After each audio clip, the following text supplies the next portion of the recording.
Hi hello నమస్తే welcome to BVR TV official మిత్రులరా నేను మీ బీవీఆర్ రావుని.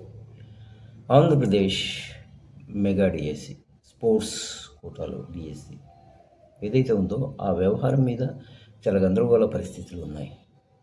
విపక్షాలేమో అక్కడ మోసం జరిగింది, అక్రమంగా ఎన్నిక చేశారు, పోస్టింగ్లు ఇచ్చారు అని వాళ్ళు అంటారు. లేదు మేము సక్రమంగానే ఉన్నామని అధికార పక్షం అంటుంది. సో వీళ్ళు రోడ్డు మీదకి వచ్చారు.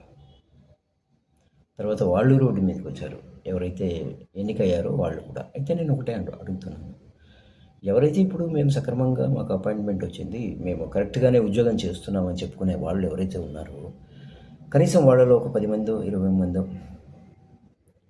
ఎవరైనా తగిన సాక్ష్యాలు తీసుకెళ్ళి ఇటు హైకోర్టుకి అటు సుప్రీంకోర్టుకి, ఇంకా మానవ హక్కుల సంఘం ఉంది, చాలా ఉన్నాయి, వాళ్ళకి సబ్మిట్ చేయొచ్చు కదా. విపక్షాలు అనవసరంగా రాద్ధాంతం చేస్తున్నాయి, మేము కరెక్ట్గానే ఉన్నాము, కరెక్ట్గానే మాకు ఉద్యోగాలు వచ్చాయని సరైన ఆధారాలు చూపిస్తే కోర్టు తెలుస్తుంది కదా. కోర్టు ఏదో సిబిఐకి అప్పగించవచ్చు, ఇంకొకరికి అప్పగించవచ్చు. అప్పుడు నిజానిజాలు ఏంటో తెలుస్తాయి కదా, ఎవరు తప్పు చేశారు.